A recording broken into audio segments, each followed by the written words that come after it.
So here's a quick overview of everything that you're going to need to set up your ball python habitat. Let's take a closer look at the individual pieces. So the first thing that you're going to need is some kind of enclosure. Here I'm using the 24 by 18 by 12 exo-terra. You can use just about anything. You can use a fish tank as long as it's an appropriate size. My animal is fairly small yet, so this enclosure is going to be the perfect size for her.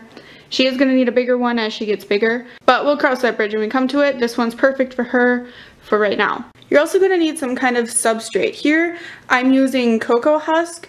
Another really good substrate for almost all snakes is aspen bedding. I absolutely love it, but it's just not as natural as I like, so I'm using the cocoa husk. The next very important thing that you're going to need is temperature and humidity gauges. Here I've got the ZooMed digital thermometer. I highly recommend digital thermometers over the analog thermometers because they're more accurate.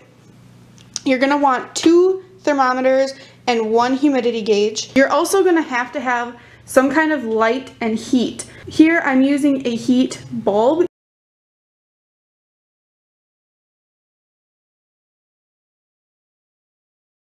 So I have a heat lamp and a bulb. I'm using a 75-watt bulb. Make sure that the wattage of your bulb is not too high for the wattage rating on your lamp. Very important. All pythons, like most snakes, do not require UVB lighting. So you'll notice that this heat lamp is the only light that I have. I do have fluorescent lighting that'll light it up for viewing purposes, but you do not need a UVB light for your ball python. Now onto the optional pretty things that you see here. As you can see, I've got a whole bunch of plants.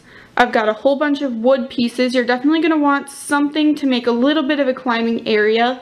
Ball pythons are primarily terrestrial. They don't really live in the trees, but they will climb once in a while. And this is also good for a basking spot. I've got some pieces of mopane wood here. I really love this wood. It comes in all these funky shapes and you can do so much with it. I absolutely love it. And I've also got a water bowl here. It actually had water in it just earlier that I just dumped out. That's why it looks wet. When you're picking out your plants, make sure you get a variety of heights.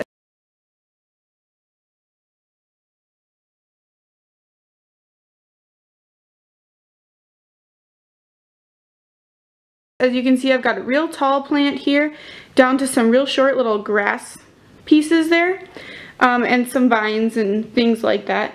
That way you get some variance in the terrain in your habitat. I also have these suction cups here. I actually found these at Walmart and they're meant for putting up Christmas lights. If you can see, let's see if it'll focus.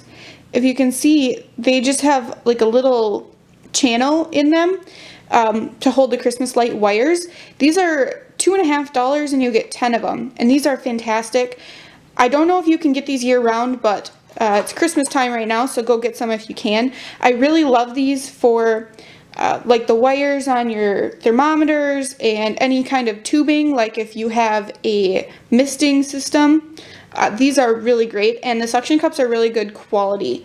My snakes can hang on the wires and they do not fall down. I've got my exo-terra cage here, and I'm going to go ahead and take off the top and open the doors to make it easier to decorate. I've gone ahead and prepared the substrate according to the directions on the package, and the first thing that I'm going to do is add my substrate into the bottom of the enclosure. No, I know that I can make you stay, but where's your heart? But where's your heart? But where's your... And I know there's nothing I can say to change. Once you've got the substrate in, the next thing you're going to want to do is add your bigger decoration pieces, like your wood, your hides, things like that. The first thing I'm going to do is add my largest piece, which is a big branch that I got to create a basking area. And if you look at it and you really don't like it, just take it out and start over. That's the best part about this. You can do whatever you want. You can do it as many times as you want until you like it. So I'm going to take that piece out that I just put in and rearrange it.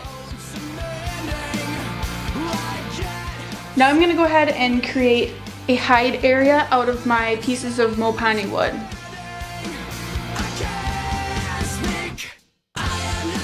I'm gonna add one more piece just for a little bit more decoration and for some space for her to climb on.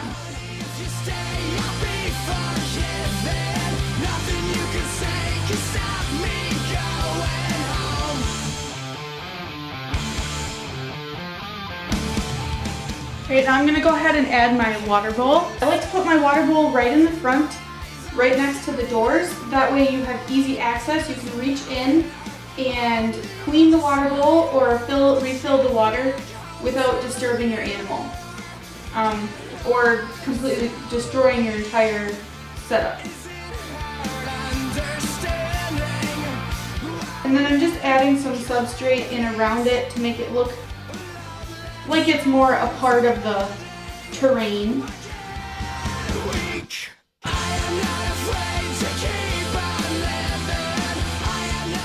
Now the fun part, we get to start adding the plants. I always like to start with my biggest plants, starting with the back of the cage and going towards the front. I think it's just easier that way, but you can certainly do it however you want. So I'm gonna add this large plant in the back here, right behind my basking spot. This is going to create a little bit of a hiding area on the warm side of the tank, which is important to have a hide on both the cool and the warm sides of the tank. I don't necessarily like the look of like caves all over my tank, so I'm just going to use these leaves to kind of create a little hiding spot back here.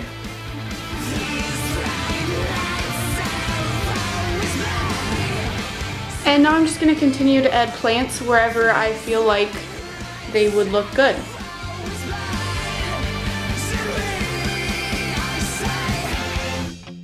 I see you lying next to me with words I thought I'd never speak. Awake and unafraid, asleep or dead. 'Cause I see you lying next to me with words I thought I'd never speak. Awake and unafraid. And I'm also being careful to dig out a little space here so that it's easier for her to get into this hide. Because when you bury the wood down in the substrate, it can leave a very small opening for them to actually get inside. So I'm just digging that out a little bit so that it's easier for her to get in there and creating kind of a little burrow. And now I'm going to step back and take a look at it, see what I like and what I don't like, and I'm actually really liking it right now. So I think I'm going to go ahead and add in my thermometers and such. So like I showed earlier, I'm using these ZoomEd digital thermometers. These are super cheap. I think they're under $10 depending on where you get them from, and they can be for both Fahrenheit and Celsius, so they're really great. And it comes with a little probe here. That's the part that actually goes inside of your tank, and then the thermometer part actually goes on the outside of the tank. You're going to want to install a thermometer on both the hot side and the cool side of your tank, and you're also going to want to install a humidity gauge somewhere in the tank that's easy for you to see from the outside.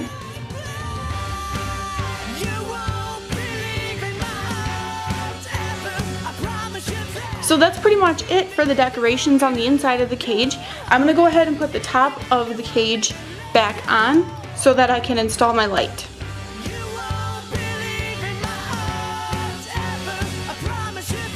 So now I've got the top of my cage on, and I've gone ahead and put my heat bulb into my light fixture. And I'm just going to place that on the screen top just over my basking area. Like so. The last thing you're going to want to do is fill your water bowl. Go ahead and add a couple drops of this ReptiSafe water conditioner. This is especially important if you live in town and are on city water, because your water likely has chlorine in it. This stuff is like 10 bucks for this bottle, and this bottle will last you till you're like 85. Because it's so huge and you only use like a couple of drops in your water bowl. So I highly recommend that if you're on city water. If you have your own well, your water should not have chlorine in it, but it may have heavy metals and minerals in it that may not be good for your animal. So it's important to make sure you have a water softener. If you don't have a water softener, use bottled water. So that is it for our ball python enclosure. I absolutely love the way mine turned out. If you get completely done with yours and you completely hate it, just rip it apart and start all over. That's one of the things that I love about reptiles, is how much fun it is to set up their terrarium. And last but most definitely not least, we have the most important element of your ball python enclosure, your ball python. Let's go ahead and introduce her to her new home and see how she likes it.